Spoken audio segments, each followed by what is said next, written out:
México nos acompaña la doctora Iliana Rodríguez, directora del Departamento de Derecho del Tecnológico de Monterrey, Campus Ciudad de México. Iliana, ¿cómo estás? Bienvenida. Bien, gracias por la invitación, como siempre. Se mezcla en todo este escándalo a Facebook.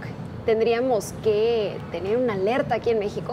Sí, por supuesto. La alerta es qué consumimos como usuarios digitales de las redes sociales y cómo protegemos nuestros datos. ¿Tú tienes Facebook, Lucero? Tengo Facebook.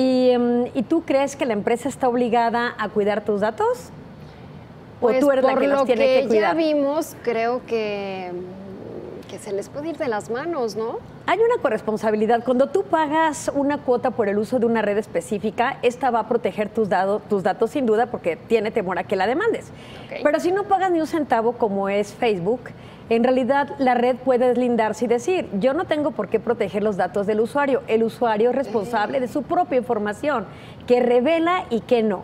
Sin embargo, Zuckerberg de Facebook va a consolidar los mecanismos del software para tener candados y proteger la información de los usuarios. Pero más allá de ello, sí, por supuesto que implica responsabilidad para la industria digital y por supuesto para Facebook. Pero el escándalo no es nuevo. Recordemos que en 2014 Facebook compra WhatsApp, este medio de comunicación telefónica, y promete mantenerlo como una unidad independiente a Facebook. Okay. En 2016 anuncia que está compartiendo los datos con WhatsApp y Facebook. En ese momento, la comisionada del Reino Unido en materia económica emite una alerta. Facebook no hace caso, mantiene la alianza WhatsApp-Facebook, se filtran datos y es multada Facebook en Europa por 110 millones de euros por haber publicado datos sin permiso de los usuarios. Luego, otro escándalo que continúa es durante la campaña de Donald Trump en 2014, que es la famosa trama rusa, es que hubo fuga de datos que pudieron hacer que los votantes cambiaran de opinión y eligieran a Trump. Eso es lo que se señala, pero esto ocurrió porque hubo también una fuga de información de los datos de los usuarios de Facebook. Y lo más reciente es que la semana pasada, dos diarios importantes como The New York Times y The Observer denunciaron que había una empresa que es Cambridge Analytica que había utilizado los datos de 50 millones de usuarios y que se las había dado a la extrema derecha de los republicanos para que pudieran hacer fichas personales de los usuarios y con base en esta darles información que pudiera cambiar su voto o asegurar su voto hacia determinado candidato, en este caso el republicano. Todo esto lo que está mostrando no solamente es la falta del cumplimiento y observancia de las leyes de estas empresas en los estados en los que se ubican, en este caso los Estados Unidos y en el mundo, que tendrán que revisar si no hubo fuga de información de los datos privados de sus usuarios, es decir, no hubo cumplimiento, lo que es compliance, las políticas de regulación y cumplimiento de privacidad de datos.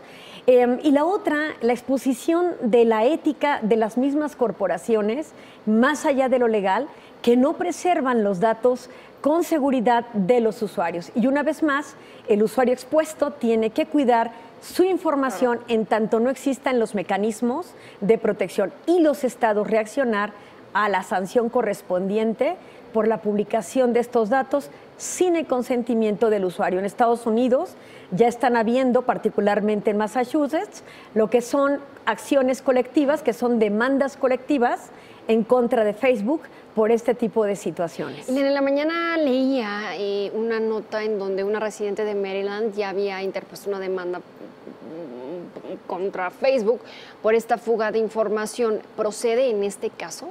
Sí, por supuesto. Ella es una, me imagino que de algunas que ya se están juntando. Claro, ella actúa de manera individual, pero en Estados Unidos tienen muy desarrollada toda esta cultura de acciones colectivas o class actions, donde tú demandas, pero muchos se pueden asociar a tu demanda si tienen el mismo perjuicio, y entonces demandar y ganar, por supuesto, la suma que indemnice o repare el daño por la divulgación de la privacidad de sus datos.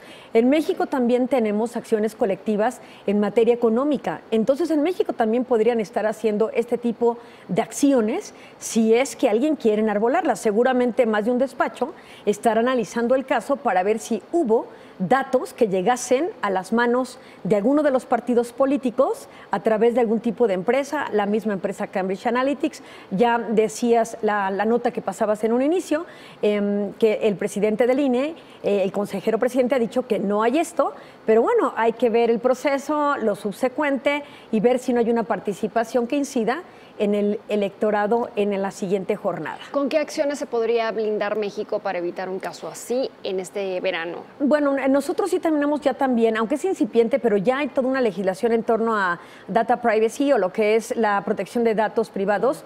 No hay más que primero, nuevamente, esto es una concepción de corresponsabilidad. El usuario, ¿qué información privada está publicando en las redes sociales? Algunos toda. Pues sí, algunos todos. Nunca se debe confiar en lo que se pone ahí, ¿no? Esto por una parte. Y por la otra, evidentemente, tenemos órganos regulatorios que tendrán que supervisar y observar el comportamiento de Facebook y su desarrollo en nuestro territorio a fin de preservar los datos de los particulares. Bueno, pues es un tema que se fue a nivel internacional, causó reacciones aquí, allá, y me imagino que en los próximos países donde pueda haber elecciones. Sí, pero mira, yo te diría, para la cantidad de dinero que ingresa Facebook, pese a las pérdidas que está teniendo actualmente por todo este escándalo, son menores en comparación a lo que tiene. Puede llegar, está valuada en más de 500,000 millones de dólares.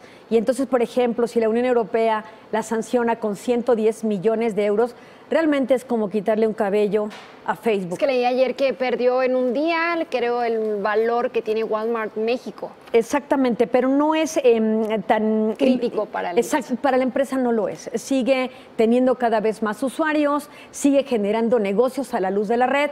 Recordemos el escándalo de las fake news, donde lo que dice el líder de Facebook es, bueno, ¿por qué creen todo allí en Facebook si esto es una red de comunicación entre amigos? No es un noticiario, entonces yo no tendría por qué ver la veracidad de estas notas, ¿no? Como dejándole nuevamente o delegándole nuevamente la responsabilidad ¿a quién? A los usuarios. Bien, en el marco de este proceso electoral, ¿qué opinas de las redes sociales? El papelón más bien que están jugando este año, ¿no? Bueno, mira, pues sí, son contundentes porque recordemos que en esas elecciones van a ser muy interesantes en el seguimiento, porque los millennials ya sabemos cómo votan o ya les tocó votar. Pero en este caso, por primera vez, van a votar las nuevas generaciones que son la Y, de la cual no sabemos mucho. Todo el mundo mete a la generación millennial y ya todos millennials. No, le toca votar a la Y, que también tiene un bono demográfico bastante importante. Hay que ver si efectivamente toda esta propaganda que estamos viendo, las notas, la guerra sucia y demás, incide en estas nuevas generaciones, incluidos los millennials, por supuesto los X y los que quedan de los baby boomers, que todavía son bastantes afortunadamente. Entonces, no creo que sean tan fáciles de manipular, dada la cantidad de información a la que tienen acceso y que pueden comparar. Entonces, esperaría que con información ellos tomen decisiones inteligentes y que no se dejen llevar a la primera. Y ante la duda siempre verificar el contenido y verificar la fuente y finalmente pasar por un proceso informado de razonamiento crítico sobre de este país para que podamos tener un mejor gobierno. Eliana Rodríguez, agradezco la plática como siempre. Gracias. Un gusto, Lucero. Nos vemos en los próximos días.